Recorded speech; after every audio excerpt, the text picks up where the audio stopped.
The following content is provided under a Creative Commons license. Your support will help MIT OpenCourseware continue to offer high-quality educational resources for free. To make a donation or view additional materials from hundreds of MIT courses, visit MIT OpenCourseware at ocw.mit.edu. All right. I am relatively famous for not just doing spectroscopy, but dynamics. And now it may be that the kind of dynamics that I talk about is pretty childish, but I think it's important for people whose main business is frequency domain spectroscopy to make a meaningful contact with dynamical quantities. And so this in the next lecture is my feeble attempt to make that connection. A spectrum consists of transitions between eigenstates. And eigenstates are stationary. We all know that. There's no motion. But somehow, the collection of eigenstates that we sample in a spectrum encodes motion. And how do we extract this motion, and why do we care? So today I'm going to be talking about this famous relationship between the spectrum of an electronic transition and the Fourier transform of an autocorrelation function. This approach, or this idea that you can think of the spectrum as the Fourier transform of an autocorrelation function, was really important in changing the way we think about spectra. In the frequency domain, we think about a spectrum as a bunch of energy levels and a bunch of wave functions. And in the spectrum, we see some intensities, and we often call those Frank-Condon factors, or some other factor that comes from an integral between two eigenstates. We are content with that, and in fact, it provides a fairly complete picture of anything that we would care about. However, when you ask about an eigenstate, this eigenstate is spread out over a lot of coordinate and momentum space. It samples not a little tiny region of the potential, but it samples pretty globally the potential.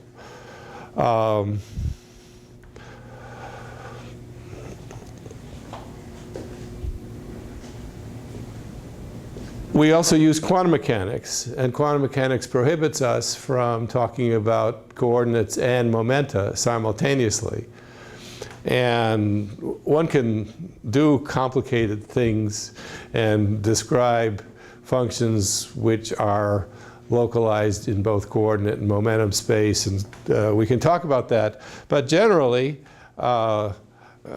we just accept what quantum mechanics tells us, and we think about wave functions in either coordinate or momentum space.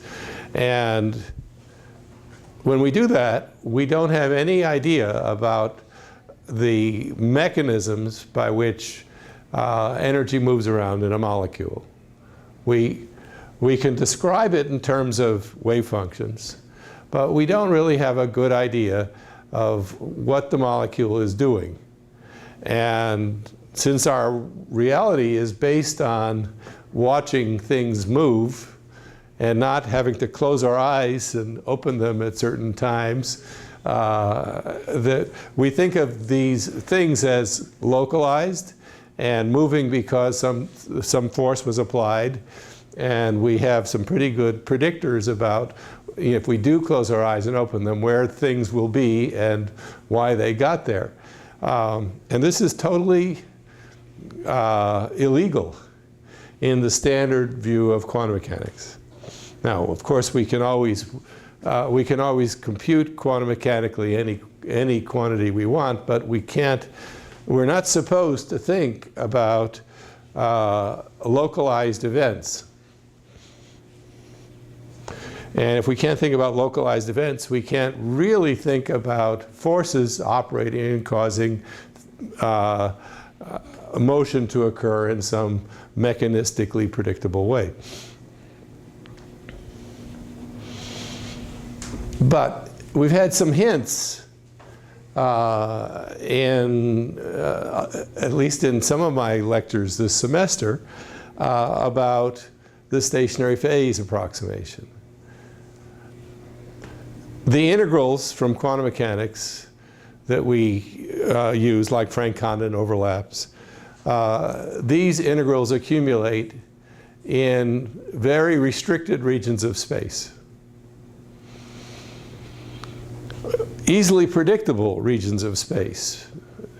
The integrals accumulate, they reach their final value from 0 to the final value over a very limited region of coordinate space when the process involved conserves momentum. And so the stationary phase ideas enable us to think about coordinates and momentum and localization simultaneously. And so all of this is really brought out in this Wavepacket picture of spectra, or more particularly, the spectrum is the autocorrelation, is the Fourier transform of an autocorrelation function. So I'm going to talk about wave packets, and I'm going to talk about the spectrum as the autocorrelation, and I'm going to try to make some sense of this and to give some insights. You have, in addition to the notes, some pages from my book. The next lecture is going to be some more pages from the book and measures of dynamics. And you have those as a supplement, as a separate handout. Okay, so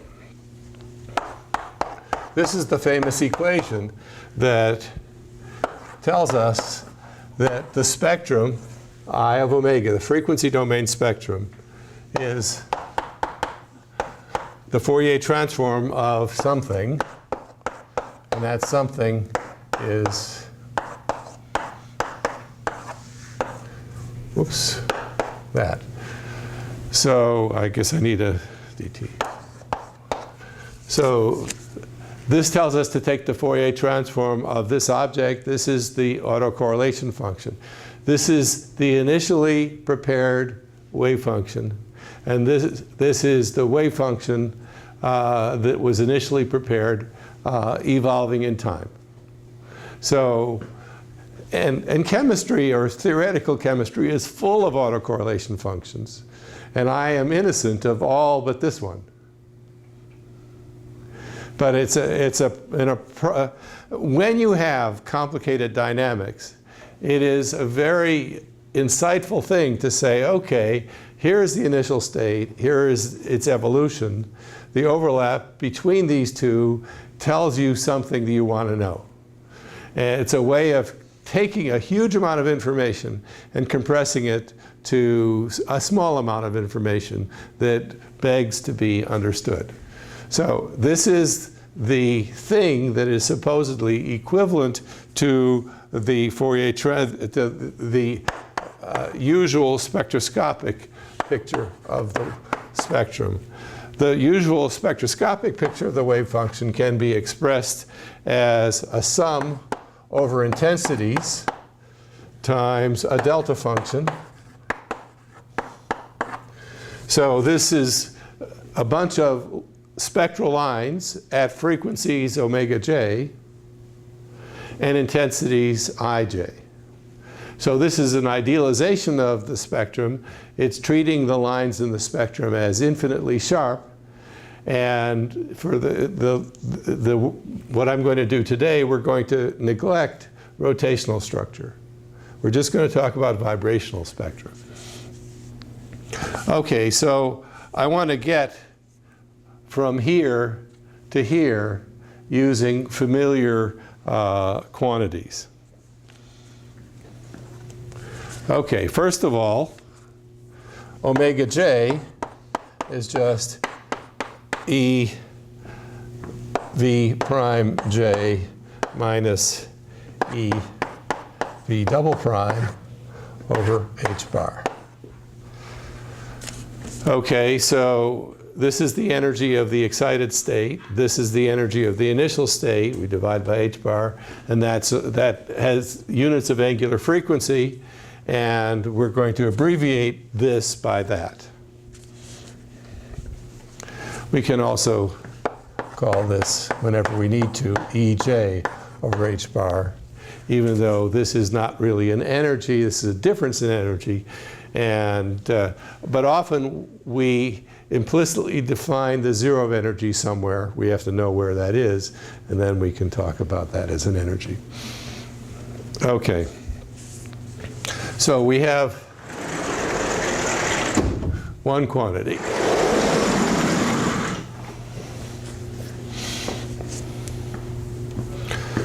Well, we normally think of intensities as Frank-Condon factors. So the intensities are an electronic matrix element, a transition moment matrix element, square modulus, times the Frank-Condon factor, Q, V, J prime, V, double prime. So this is the square of an overlap, and this is some electronic matrix element. So this is what we mean by intensities, and this would be the intensities in an absorption spectrum. So there's no frequency cube factor. We're being very sloppy about spectral density versus delta function. But this is okay. All right. So and Q V J. I haven't put that in yet.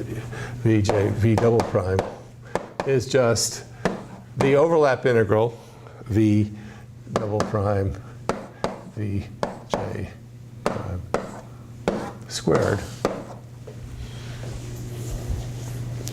Now, we should also be a little bit careful, because as soon as we go away from this formal thing where we talk about the autocorrelation function, which is an integral, and it's a function in state space, we don't necessarily think about it as having any coordinate nature to it at all.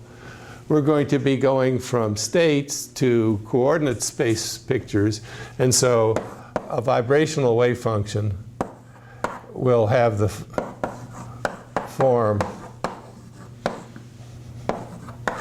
where this is state space, this is coordinate space, this is how we write a wave function. And we can put R in and out as we wish, as long as we obey completeness. So when we put an R in, we have to really do something like this, dr.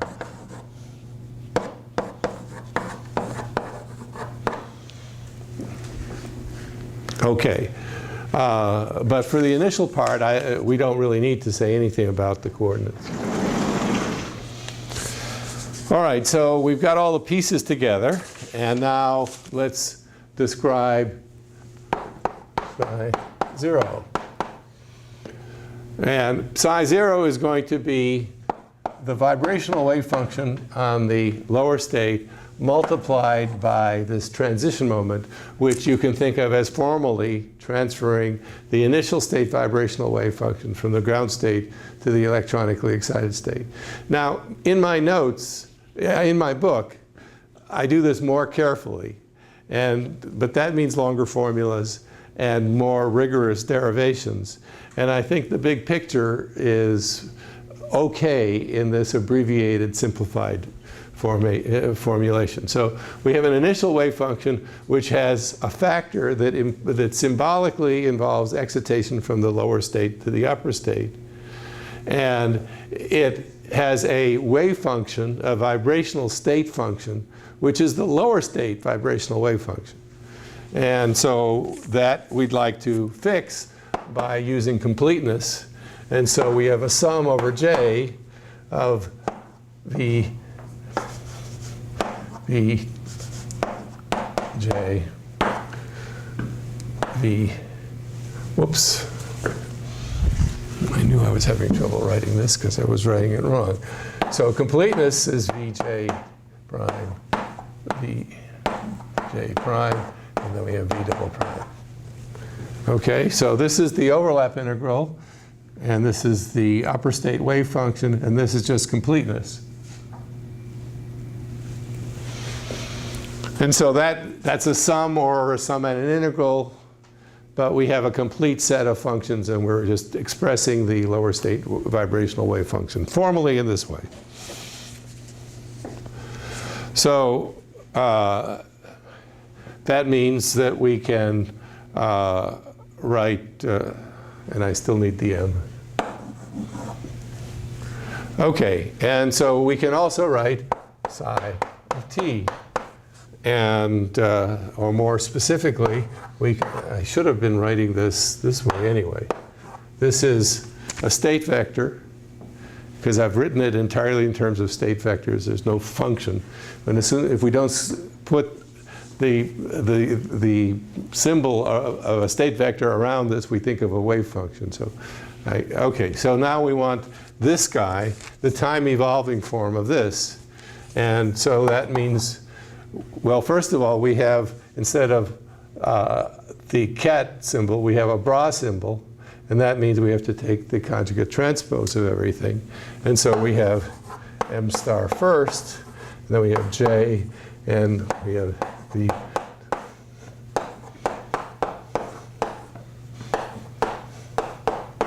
but now we also have to write the energy. And fortunately, these are eigenstates, and so we know their energies. And we've taken the complex conjugate, so instead of having e to the minus, it's e to the plus I e j t over h bar. Okay, so now we just put it all together, and we have the autocorrelation function. And usually people write it the other way around, and I don't know why I write it this way around. It doesn't really matter. We have m star sum over j and k of v double prime v prime j, v prime j. And then we have the other guy, and that has to be a different summation, but it goes away.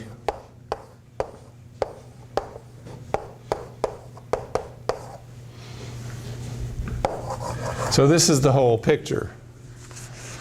Okay, first of all, these are eigenfunctions in the same basis set, and so j has to be equal to k. And so this just becomes then m star sum over j, v double prime, v j. And I've lost my e to the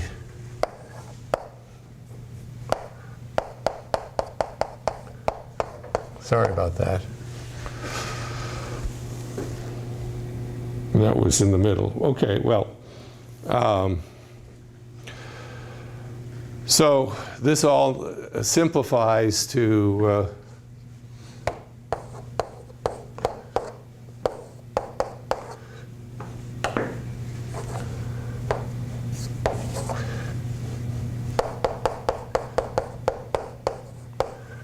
I forgot the t.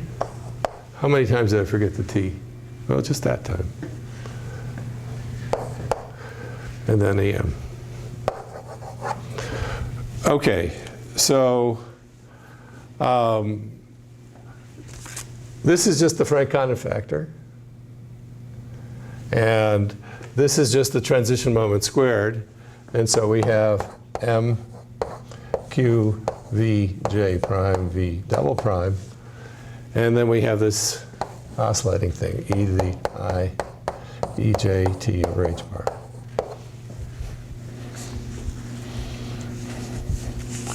So now we want to take the Fourier transform of the autocorrelation function to cancel this oscillation. or we take the Fourier transform, and whenever the frequency is equal to EJ over H bar, we get something that survives, and everywhere else we get destruction. So we take the Fourier transform or the autocorrelation function, and so that's integral minus infinity to infinity, e to the minus I omega t psi t psi 0. And we carry all this out. There's some steps, and we have a sum j I j delta omega j minus omega. So we have the intended result, that the Fourier transform of the autocorrelation function is just a bunch of lines at the known transition frequencies with the Frank-Condon factors. So these two pictures are equivalent. And one response is, so what? We already had a perfectly good way of understanding spectra. We know how to calculate Frank-Condon factors, at least in principle.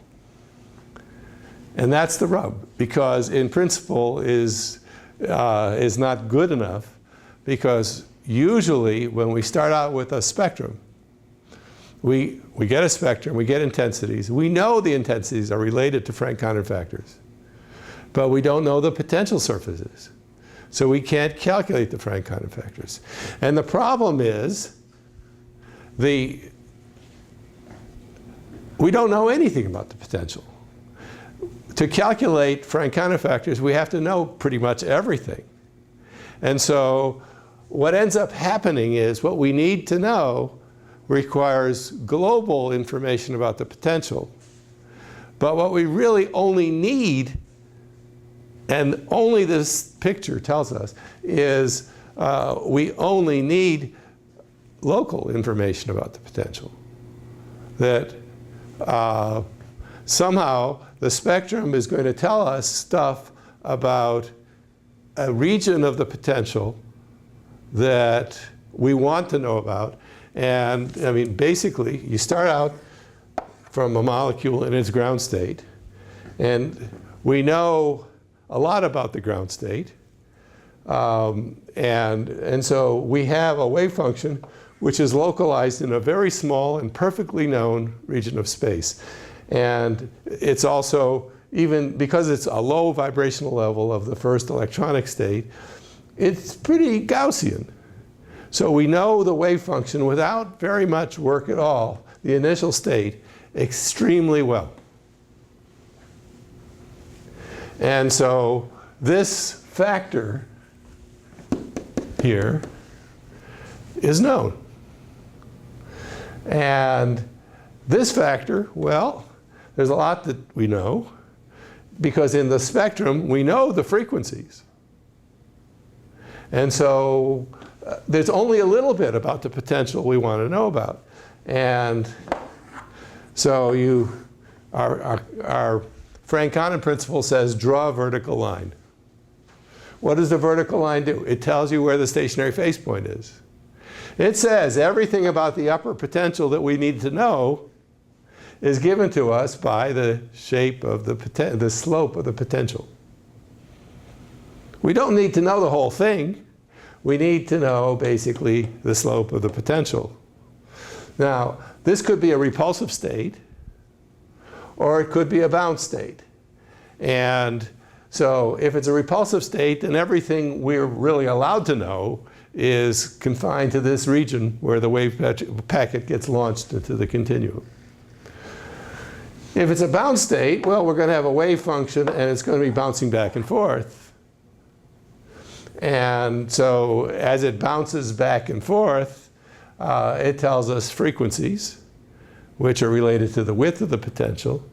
And now this is a one-dimensional picture of a many-dimensional object. There will be many different bouncings back and forth. And there'll be information every time the wave function comes back, the wave packet comes back to where it started. There's a little blip in the autocorrelation function. And so we know there's going to be periodic structures in the autocorrelation function that relate to the normal modes, the normal mode frequencies. They're very, very sensitive to the slope of the potential. This is a many-dimensional potential, so there will be slopes along each of the normal coordinates. And so now you're beginning to say, oh, well, maybe this is a good way of thinking about the potential, because if I do something about, if I go from the spectrum to frequencies and intensities, I'm going to be learning something about the slope of the potential in the Frank-Condon region, and maybe something else. And so, and it turns out this is true. This is why people really get excited about the Wavepacket approach, and this spectrum is the Fourier transform of an autocorrelation function, because this really samples local information and early time information, and it uses what you knew already. And this is, it's really beautiful. Okay, so this picture says, well, this autocorrelation function is really important, but maybe we should talk about something that looks like this.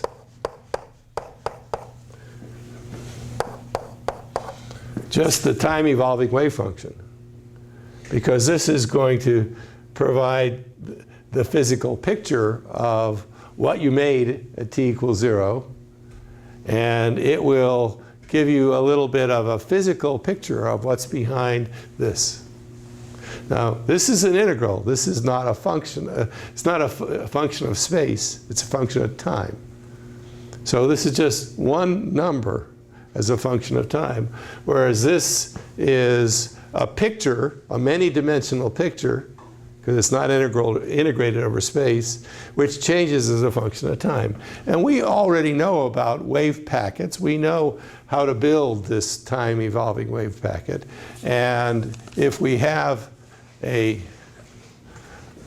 picture like this, we have the sense that at t equals 0, we create a replica of the initial state operating on the upper state potential. And this is something that you get from proper analysis of this and saying, okay, here's a bunch of symbols.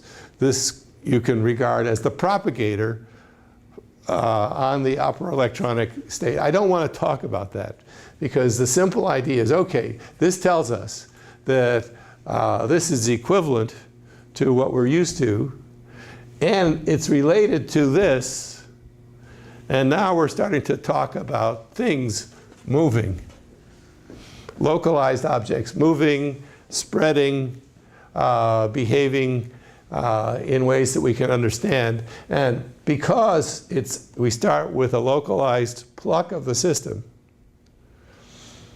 we know that the initial state of the system is perfectly described, and for a short time we can understand everything in terms of how does this thing get away from itself?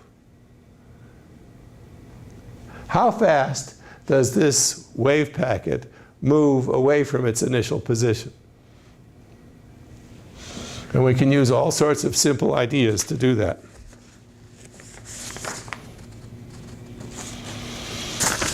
Okay, so we're going to want to know about how fast does the wave packet move away, or how fast does the autocorrelation function decay, and what about recurrences? What is the time, when do recurrences occur, and what is their amplitude, and stuff like that. That should be the whole potential, not just the slope. Well, the initial decay is entirely the slope at the Frank-Condon point. The whole potential, you need to know the whole potential to know the amplitudes of recurrences.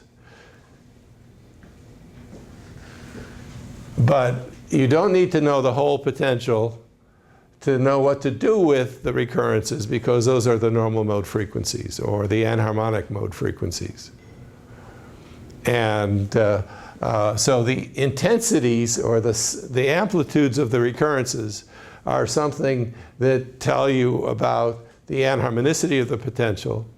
And because, you know, if you can do all sorts of numerical experiments, and maybe I'll be talking about this on Wednesday, but if you have a harmonic potential, the wave function, you start a wave packet at the left turning point, it might do complicated stuff, but when it comes back, it's exactly the way it was when it started. If it's anharmonic, it's not back the way it was when it started. It's been stretched. And so the successive recurrences are decreased in amplitude. So how much time do I have? Okay. There's all sorts of things we know. Well, let me just finish the derivation. Suppose we wanted to calculate how long it takes for a wave packet to move by half its width, which corresponds to the time at which the autocorrelation function has reduced from 1 to a half, approximately. So we want to know something about the various quantities that we need to describe this. Okay, well, first of all, we have recurrences which occur at the period of an oscillation and the classical period of oscillation is given by this, or 1 over omega e times c. You have to be careful, and I keep getting confused. This is a frequency. This is a wave number, which is a frequency divided by c. Even though it's omega, there's no 2 pi involved. Okay, so the initial decay has to do, we have a wave packet, and it's sitting at rest at a at a coordinate we know because it's a vertical transition, and at t equals 0, that's where it is, and it has 0 momentum. So now we use classical mechanics. We have the force is equal to the gradient minus the gradient of the potential, and that's equal to the mass times the acceleration. So we have an equation of motion. Initial condition, R0, is usually a turning point. So we can use, say, it's the left turning point. And the velocity at t equals 0 is 0. And so now we can take this equation of motion and we can integrate this equation of motion. And so we get r dot of t is going to be equal to minus 1 over the mass times the gradient of the potential times t, evaluated at our turning point. So this is the derivative of the potential evaluated at the place where the wave packet was initially put. So this is essentially the same thing. Well, the m over here is the momentum as a function of time. And so the momentum increases linearly in time. And the coefficient of that linear increase is the slope. So if the potential is very vertical, the slope is large, the momentum increases rapidly. And if if the potential is very horizontal or soft, the momentum increases very slowly. We can integrate again, and so we can get the coordinate as a function of time, and that's 1 over 2m dV dr, again evaluated at the turning point, t squared plus the turning point. So at early times, we know how the momentum and the coordinate change. Early times means this is small. So the main action in the wave packet is on the momentum part of it, not the coordinate part of it. I'm going to ignore that. And I'm going to talk entirely about the coordinate part. And in the handout, there is the equation for a Gaussian wave packet, which is, so the Gaussian wave packet has a real part and an imaginary part. And the real part encodes coordinate, and the imaginary part encodes momentum. And we know wave packets are going to move, and they're going to broaden, or maybe sometimes focus. But, and so we're going to, and the velocity or momentum doesn't have to be constant, but this is a localized early time picture, and what we really want is to be able to understand what happens first. Yeah. So suppose the potential is severely unharmonic. Classically speaking, you can predict the shape of the wave packet in the middle when it just goes towards the other end, just by knowing the initial slope. Can you do that quantum mechanically? Would it feel the unharmonicity on the other side even before it reached there? I believe so. I believe that the quantum mechanics is more global than the classical mechanics. That, I mean, the classical mechanics, you're basically, well, here we're just sampling the potential at a point. We could do this more rigorously, and you know, we could say, okay. So you have only one boundary condition, which is the initial one.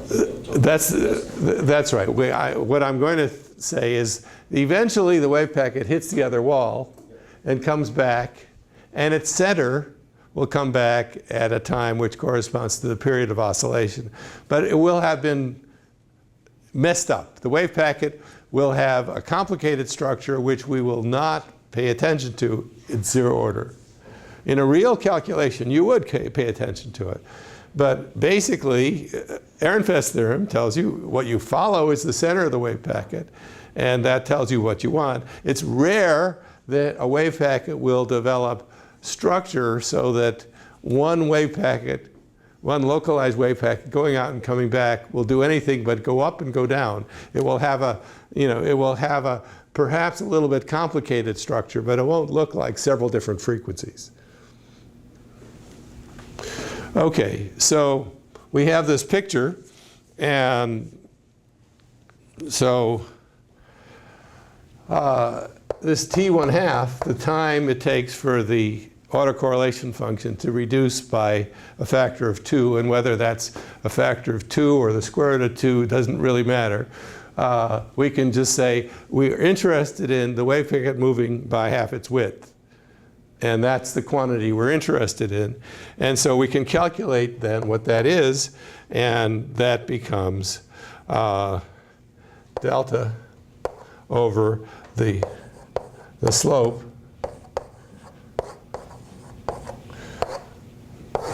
square root.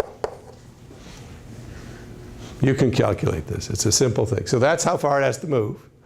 And now what we want to do is say, okay, what goes into this? How broad is the initial wave packet? And what goes into this? And what goes into this is going to be the harmonic frequency and the distance from equilibrium. And so from this simple formula, we can write a more useful formula. And I'm skipping steps because I'm getting lazy and we're running out of time, and I want to show some pretty pictures. So t1/2 can be shown to be 1 over 2 pi c omega e prime. So we're treating the lower state potential and the upper state potential as harmonic. So this is the harmonic frequency of the upper potential, and then this is the width of the wave packet, r minus r e prime, square root. Now normally we're starting out at re double prime. And so you already see that the time that it takes for the wave function to get away from itself gives you an information about the frequency. A high frequency means short time. A large distance away from equilibrium also means a short time. So, and I could also just show you delta, the width of the lower state wave function, is 1 over pi h over m c omega e double prime square root. So this thing basically reflects the lower state frequency, and if the lower state frequency is high, also the wave packet moves away from itself fast because delta is small. So we have a lot of stuff here, and we haven't looked at any recurrences yet. We see that the wave function, the autocorrelation function, is going to decay at a rate which is determined by how far away from equilibrium and the frequencies of the upper and lower states. So all sorts of spectroscopic stuff is coming in here. Now, we already know that there are going to be recurrences, and the recurrences are going to tell us about these things. And so we know about the initial wave function, so we know what this is. And so then it's going to give us a little bit of a clue about how far up the inner or outer wall we are. And that's an awful lot of information. Now, I mean, suppose you had a, all right, I want to go to the pictures now.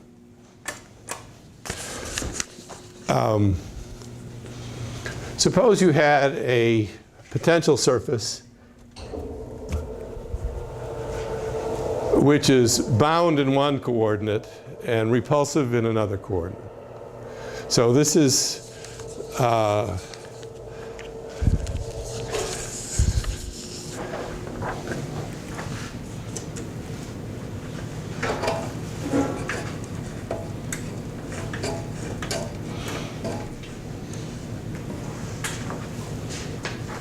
okay, so here is a picture. The potential is bound in this direction, and it's repulsive in this direction. And so this is t equals 0. This is a later time. And so here you've created the wave function at a turning point. Here the wave function has moved away from itself and has spread along the unbound coordinate. Here the wave function, is it really as terrible as that? That you can't, that's a little better.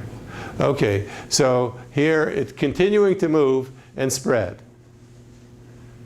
And now it comes back and it starts to overlap with itself. Having spread, it should have shown more spread. I don't see why it would decrease its spread. And now here is the spread wave packet now overlapping with itself. And the recurrence can only be a relatively small value because most of it's spread out. And here it now moves away again. And so you have a recurrence, and you have a width, and those things appear in this picture.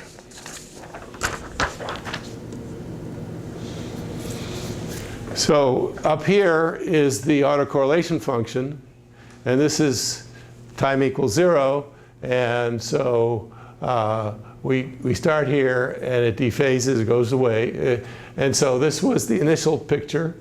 This is the wave function having moved away from itself. This is the wave function continuing to move away, and there's nothing there. And then it's starting to come back. Here it's on top of itself, but the amplitude is smaller. And it's moved away again, and then another recurrence. Now, we can take the Fourier transform of this. And so we have periodic recurrences. And so when we take the Fourier transform, we're going to have something that reflects those recurrences, and that's this pattern. And there's going to be something that reflects the time it takes for the wave packet to move away from itself, and that's this. And so this provides you with a kind of a picture of what is the spectrum going to look like if you have a bound state, a bound mode, and a repulsive mode. You're going to have a big broad thing with some wiggles on top of it. Now, you wouldn't have been able to do that without a lengthy calculation if you were starting from the full potential. But the simple ideas are, it's very simple to figure out what this is, and to see in the spectrum the frequencies, and that's just that's a fantastic thing. Now here is another picture, and this has a lot of information in it. So here is just iodine. We excite iodine from the ground state, V equals 0, to an excited state which is not bound. It's one-dimensional. And so at t equals 0, the wave packet is localized here, and with time, the wave packet spreads. And so there's lots of things you can do to monitor the dynamics. And people have done all of them. So one of the things you can do is to look at the states of A star and BC. BC has vibrational structure, and so there'll be something about the state distribution that tells you what happened in the dynamics.